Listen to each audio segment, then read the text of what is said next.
Cerita dikanjut di mana Lindong pada akhirnya berhasil membentuk roh Yuan miliknya sendiri. Wujudnya tampak jelas dan penampilan sosok itu identik dengan Lindong. Hanya saja ukurannya jauh lebih kecil, sederhana, dan tampak polos. Meski masih terlihat agak samar dan belum sepenuhnya seperti milik para ahli tingkat kehidupan misterius, namun bagi Lindong yang masih berada di tingkat 6 nirwana, ini adalah fondasi yang sangat berharga untuk masa depan. Setelah menyerap seluruh cahaya keemasan, roh Yuan perlahan turun dan duduk di atas cincin naga Yuan. Ia membentuk segel latihan dan seketika itu pula guntur teredam bergema di dalam tubuh Lindong. Gelombang energi agung mengalir dari roh Yuan menyapu meridian dan memasuki istana Niwan Lindong. Seketika mulai terbentuk badai hebat. Sementara itu, cahaya keemasan membungkus seluruh tubuh Lindong membuat kekuatan Yuan dan energi mentalnya melonjak tajam. Ini adalah umpan balik langsung dari roh Yuan, pusat kekuatan baru yang jauh lebih unggul dibandingkan Yuan dan sebelumnya. Namun di tengah lonjakan itu, Lindong merasakan penghalang yang tak kasat mata. Lindong menyadari bahwa ini adalah batas berikutnya. Selanjutnya, dengan gumaman rendah di dalam hati, Lindong memutuskan untuk menerobos.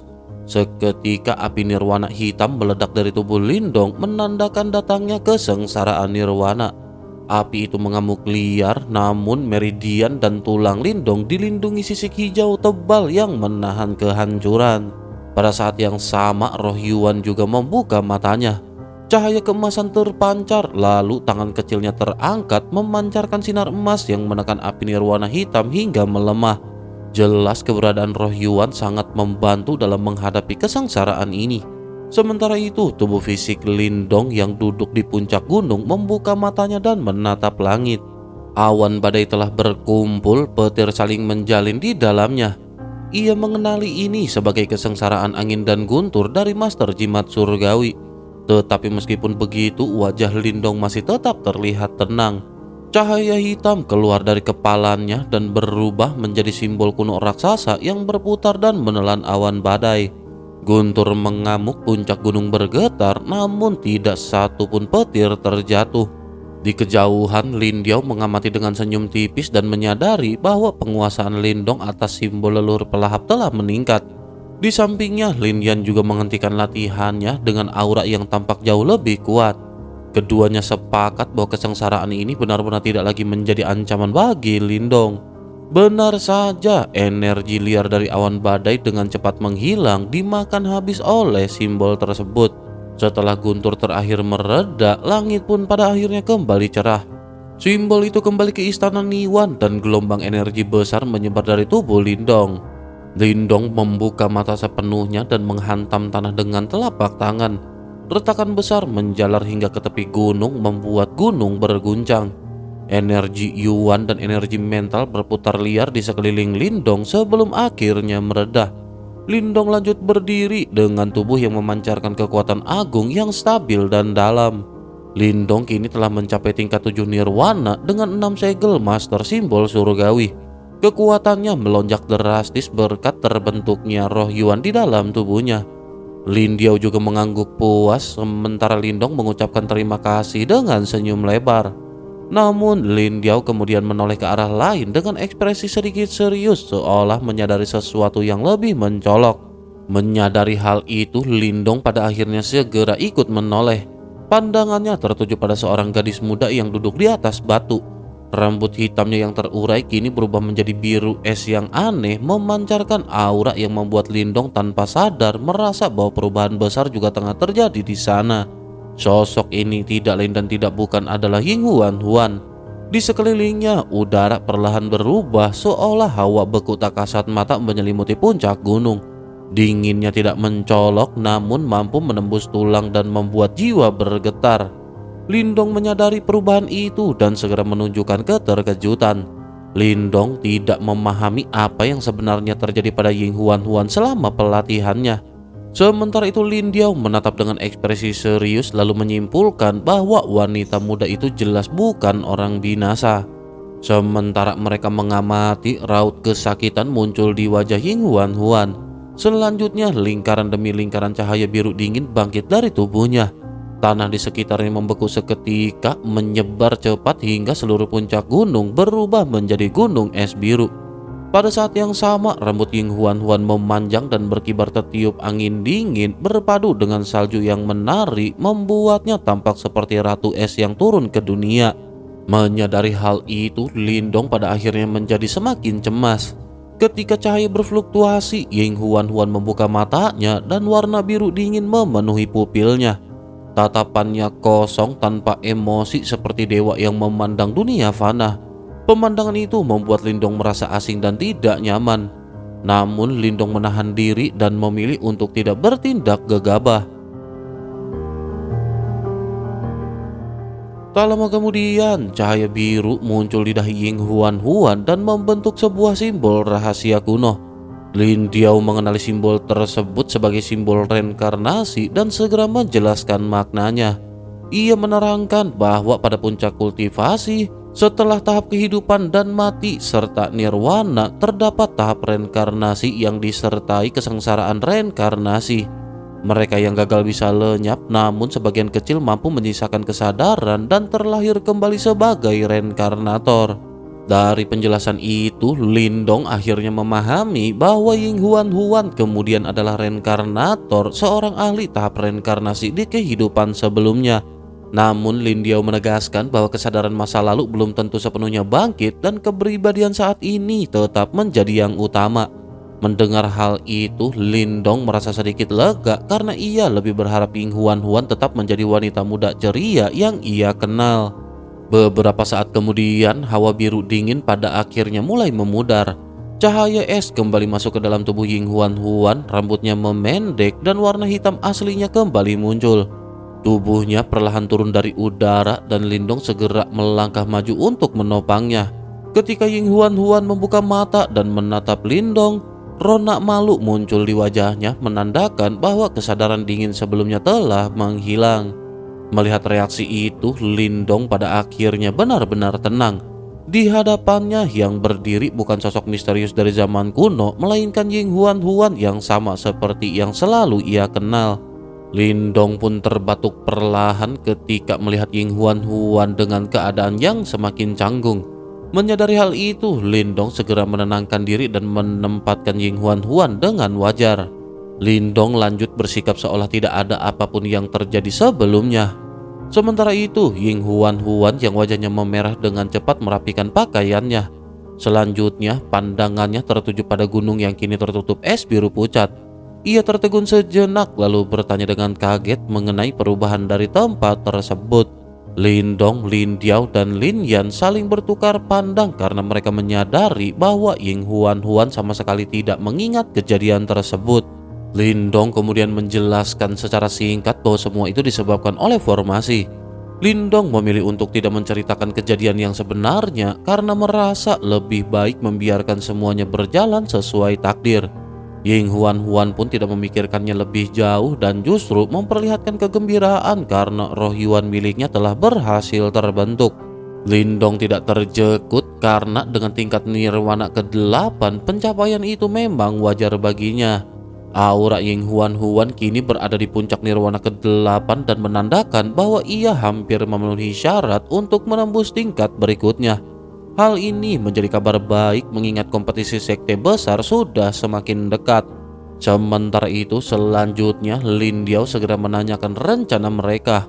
Lindong berkata bahwa Lindong harus kembali ke sekte Dao untuk mempersiapkan diri menghadapi kompetisi tersebut. Lin Diao kemudian menjelaskan bahwa kompetisi sekte besar merupakan peristiwa besar di seluruh wilayah Suan Timur. Bahkan ajang tersebut lebih berbahaya jika dibandingkan dengan perang 100 kekaisaran. Ia menyebutkan bahwa kompetisi biasanya diadakan di wilayah iblis unik, sebuah tempat berbahaya yang merupakan tempat medan perang kuno. Setelah perang besar berakhir, wilayah itu tercemar ki iblis dan melahirkan banyak makhluk mengerikan. Namun meskipun begitu, tempat itu juga menyimpan warisan para ahli kuno sehingga menjadi tanah harta karun yang menggoda banyak kultivator. Setelah mendengarnya, Lindong memahami resiko dan daya tarik dari tempat tersebut. Lindong lanjut bertanya apakah Lindong dan Lin Yan akan kembali bersama ke sekte Dao. Lin Diao berkata bahwa ia belum ingin kembali ke Sekte Dao. Ia memutuskan membawa Lin Yan untuk berlatih di tempat lain agar Lin Yan bisa menembus tingkat 9 nirwana. Jika berhasil, mereka akan langsung menuju wilayah iblis unik untuk bertemu dengan Lindong. Keputusan itu seketika disetujui Lindong karena Lindong tahu bimbingan Lin Diao lebih cocok bagi Lin Yan. Akhirnya selanjutnya mereka pun memutuskan untuk berpisah. Lin Dao dan Lin Yan berubah menjadi dua sinar cahaya dan melesat pergi.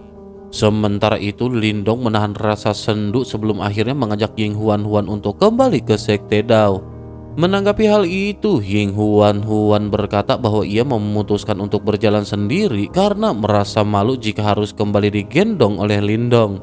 Ying Huan Huan pun mulai berjalan dan Lindong hanya bisa menatap punggung Ying Huan Huan.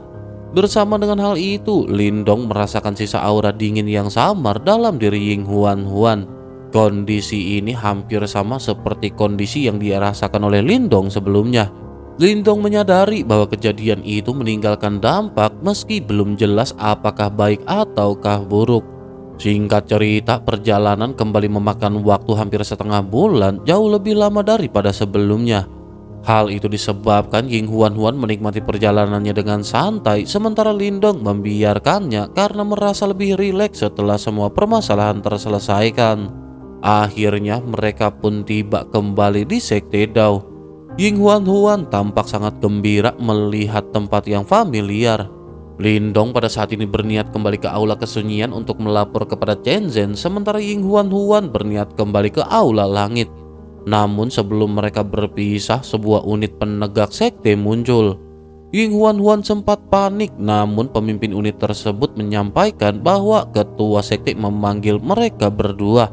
Mendengar hal itu, Lindong merasa lega dan segera membawa Ying Huan Huan menuju bagian dalam sekte dengan pimpinan para pasukan.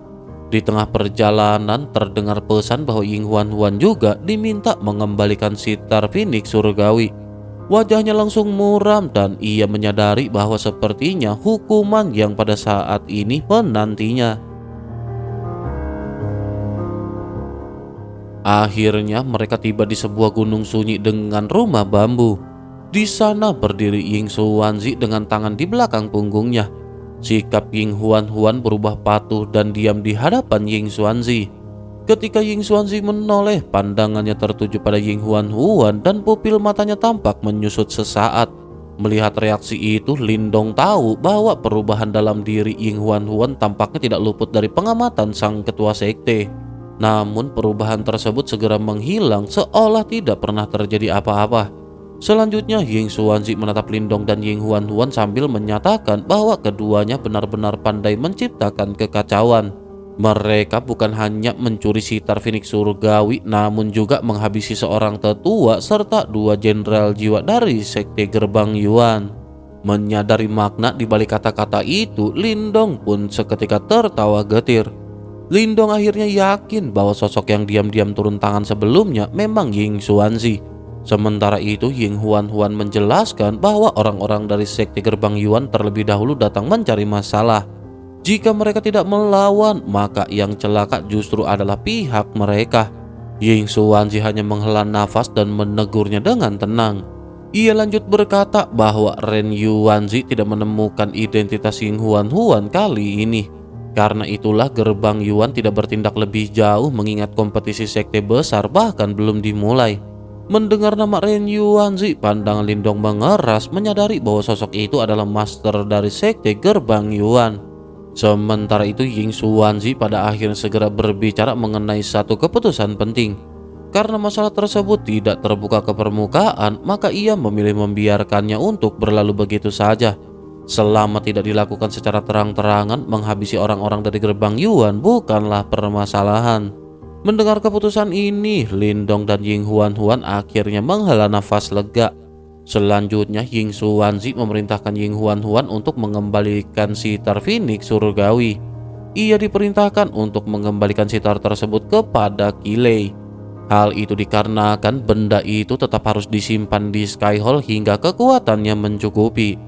Ying Huan Huan mengangguk patuh, namun sebelum pergi ia menatap Lindong dan berkata agar Lindong menjaga dirinya sendiri. Tak lama kemudian ia berubah menjadi cahaya dan pergi dengan tergesa, membuat Lindong tidak tahu harus tertawa atau mengeluh. Sementara itu Ying Xuanzi menatap ke arah cahaya yang menghilang, tersenyum tanpa sadar dengan wajah yang dipenuhi kasih seorang ayah. Namun ketika pandangannya kembali ke arah Lindong, senyum itu memudar. Setelah terdiam sejenak, ia bertanya apakah Lindong telah menyadari kondisi Ying Huan. Lindong membalas dengan pertanyaan hati-hati dan menanyakan apakah sang Master Sekte juga telah menyadarinya. Ying Xuanzi pun mengangguk dan mengakui bahwa ia telah merasakannya sejak lama. Namun ia tidak menyangka Ying Huan akan bersentuhan dengan jiwa bereinkarnasi saat membentuk roh Yuan. Ia lanjut menjelaskan bahwa Ying Huan sejatinya adalah seorang reinkarnator, meskipun ia sendiri tidak tahu siapa ahli kuno yang menjadi kehidupan sebelumnya. Mendengar hal itu, Lindong hanya terdiam dan merasa khawatir akan sikap Ying Xuanzi. Namun kekhawatiran itu segera sirna. Ying Xuanzi menegaskan bahwa apapun yang terjadi, Ying Huan tetaplah putrinya. Bahkan jika ia benar-benar terbangun, identitasnya di kehidupan ini tidak akan berubah. Dari sudut pandang sekte, hal itu mungkin menguntungkan, namun sebagai seorang ayah, Ying Xuanzi hanya berharap putrinya dapat hidup sebagai gadis biasa tanpa beban dan tanpa takdir berat di pundaknya. Kata-kata itu seketika membuat hati Lindong bergetar. Lindong menyadari bahwa keraguannya terhadap seorang ayah adalah kesalahan. Melihat ekspresi Lindong, Ying Xuanzi menepuk bahunya dan memuji tindakan Lindong sebelumnya yang dianggap sangat memuaskan, bahkan berhasil membuat Ren Yuanzi murka. Lindong menghela nafas dan menjelaskan bahwa semua itu terjadi karena pihak sekte Gerbang Yuan terlebih dahulu mencampuri urusan mereka. Mereka hanya mengejar air inti spiritual pembuatan air liur, dan karena diserang terlebih dahulu, mereka tidak punya pilihan lain selain membalas hingga tuntas. Ying Xuanzi pun tertawa lalu menyinggung mengenai Lin Diao, sang musang iblis surgawi yang menjadi teman Lindong. Ia juga menyadari Xiaoyan merupakan sosok yang berasal dari ras kuat. Ia berkata bahwa jaringan pertemanan Lindong ini benar-benar luar binasa. Menanggapi hal itu, Lindong menegaskan bahwa ia berharap sekte tidak memandang rendah sahabat-sahabatnya karena identitas mereka. Ying Xuanzi tertawa dan menyatakan bahwa jika ia bersikap sempit, maka ia hanya akan kehilangan murid berbakat seperti Lindong. Ia bahkan mengakui bahwa pilihan Lindong bergabung dengan Sekte Dao adalah keputusan yang bijaksana. Selanjutnya, Ying Xuanzi memerintahkan Lindong untuk menetap dan berlatih dengan tenang selama 1 bulan ke depan hingga kompetisi sekte besar dimulai. Ia juga mengingatkan agar rahasia Ying Huan sebagai reinkarnator tidak bocor, karena jika Sekte Gerbang Yuan mengetahuinya, mereka mungkin akan bertindak diam-diam. Lindong pun menerima perintah itu dengan serius lalu memberi hormat dan seketika meninggalkan gunung. Setelah Lindong pergi, gunung pada akhirnya menjadi kembali sunyi. Sesaat kemudian sosok tetua berjubah biru muncul dan menyinggung bahwa Ying Xuanzi seharusnya sudah lama mengetahui jati diri Ying Huan. Ying Xuanzi hanya menghela nafas dan menyatakan kekhawatirannya karena putrinya telah bersentuhan dengan jiwa bereinkarnasi terlalu cepat. Hal itu menunjukkan bahwa peluang kebangkitannya akan semakin besar. Ia hanya bisa berharap perubahan yang terjadi tidak akan terlalu drastis. Tetua itu pun tertawa getir dan membayangkan Ying Huan yang ceria berubah menjadi sosok dingin yang acuh tak acuh. Pada akhirnya mereka hanya bisa terus mengamati dan berharap Ying Huan mampu menekan jiwa bereinkarnasi tersebut. Kekhawatiran pada saat ini benar-benar secara perlahan menyelimuti gunung tempat mereka berdiri. Sementara itu, setelah kembali ke aula kesunyian, Lindong memang ditegur oleh Chen Zhen dan Wu Dao karena menghilang cukup lama. Namun teguran itu tidak serius karena mereka justru tersenyum lebar melihat lonjakan kekuatan Lindong. Selanjutnya, Lindong menjalani hari-hari dengan tenang bergantian antara kultivasi dan berlatih di aula bela diri, membuat kedua tetua itu merasa puas. Seiring berjalannya waktu, suasana Sekte Dao juga perlahan mulai berubah tegang. Para murid berlatih tanpa henti seolah mereka akan menghadapi musuh besar. Alasannya jelas karena kompetisi sekte besar sudah di depan mata. Dalam beberapa kompetisi terakhir, Sekte Dao selalu ditekan oleh Gerbang Yuan. Bahkan hal itu menyebabkan kematian murid inti dari Skyhold, yakni kakak perempuan Wang Yan. Kebencian itu ditekan selama ini namun benar-benar tidak pernah menghilang. Kini semua kebencian itu hanya tinggal menunggu satu pemicu. Kompetisi sekte besar adalah jawabannya, karena di sanalah segala metode diizinkan. Para murid sekte Dao diam-diam menunggu kesempatan untuk membalas dendam. Akhirnya kesempatan itu benar-benar akan segera tiba di depan mata mereka. Sementara itu kembali ke Lindong yang pada saat ini duduk bersila di tebing di dekat Sungai Pil. Kekuatan Yuan alami mengalir deras di sekelilingnya sebelum diserap ke dalam tubuh Lindong. Di bawahnya terbentang tingkat besar tempat puluhan ribu murid sekte Dao bermeditasi menyerap kekuatan Yuan yang mengalir dari formasi. Meskipun kekuatan individu mereka tidak menonjol, kebersamaan itu menciptakan pemandangan yang megah. Setelah mengamati sejenak, Lindong meregangkan tubuhnya dengan santai. Sejak kembali ke sekte Dao, hidup Lindong relatif tenang. Sebagai murid langsung senior, Lindong tidak diwajibkan mengikuti pelatihan massal dan lebih sering berlatih sendiri. Namun saat itu pandangan Lindong tertuju ke arah lain. Lindong melihat Wang Yan duduk sendirian di atas batu, berjubah hitam dengan pedang berat di punggungnya memancarkan kesan sepi. Wang Yan lanjut menyapa Lindong terlebih dahulu dan mengisyaratkan keinginannya untuk berbincang-bincang. Setelah ragu sejenak, Lindong pada akhirnya mendekat dan duduk di samping Wang Yan. Lindong memperhatikan wajah Wang Yan yang penuh luka dan bekas penderitaan. Sosok yang dulunya tampan kini tampak terlihat pahit dan tampak menua. Wang Yan kemudian menyinggung kabar tentang kematian seorang tetua gerbang Yuan dan 2 jenderal jiwa. Lindong terjekut, namun Wang Yan menjelaskan bahwa Ying Huan yang memberitahunya. Ying Huan khawatir Wang Yan akan menyimpan kebencian akibat insiden dari kompetisi aula. Mendengar hal itu, Lindong hanya tersenyum dan merasa sedikit tersentuh oleh niat baik Ying Huan. Ying Huan bermaksud memberitahu bahwa Lindong telah menghabisi orang-orang dari gerbang Yuan. Ying Huan tampaknya berharap bahwa alasan tersebut akan membuat Wang Yan tidak menyimpan dendam kepada Lindong. Sementara itu, Wang Yan menanggapi dengan tenang dan menyiratkan bahwa Huan memang memahami dirinya dengan baik. Selanjutnya, Wang Yan membandingkan perbuatannya di masa lalu dengan pencapaian Lindong dan kelompoknya. Ia mengakui bahwa apa yang dilakukan Lindong jauh lebih mengguncang gerbang Yuan. Lindong merendah dan menjelaskan bahwa keberhasilan itu tidak lepas dari bantuan rekan-rekannya karena dirinya belum cukup kuat untuk menghadapi ahli tingkat tinggi sendirian. Percakapan kemudian beralih pada ancaman terbesar dari gerbang Yuan, yaitu 3 raja kecil. Mereka adalah Raja Yuan kecil, Raja Ling kecil, dan Raja Lei kecil.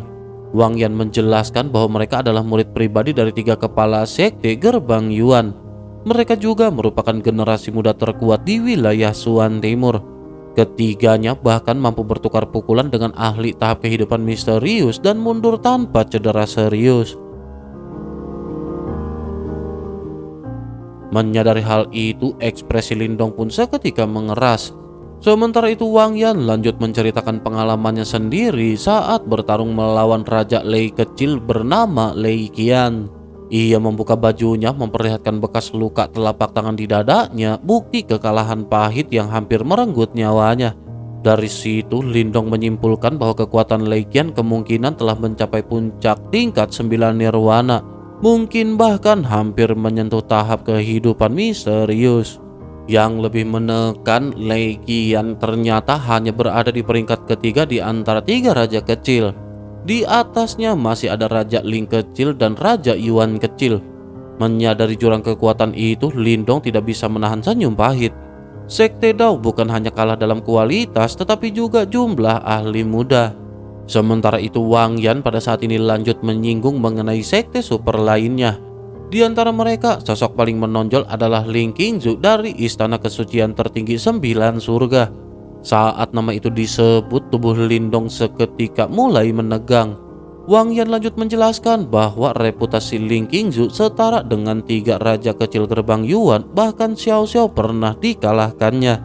Meski hubungan sekte Dao dan Istana 9 Surga cukup baik, Ling Qingzu kemungkinan hanya akan bersikap netral. Mendengar semua itu, Lindong pada akhirnya bergumam perlahan, merasakan semangat panas yang perlahan bangkit di dalam dadanya. Kompetisi sekte besar jelas akan menjadi panggung penuh badai. Saat awan gelap mulai menutupi langit, Lindong mengangkat kelapanya dan tersenyum tipis. Di balik tekanan dan ancaman, justru muncul antisisa sapi yang tajam di kedalaman mata Lindong. Dalam hatinya, Lindong menantikan apa yang akan datang dan tanpa sadar terlintas bayangan seorang gadis bernama Ling Qingzu. Bersamaan dengan hal itu, masa lalu seorang pemuda lembut dari Kekaisaran Great Yan juga terbayang di dalam benak Lindong.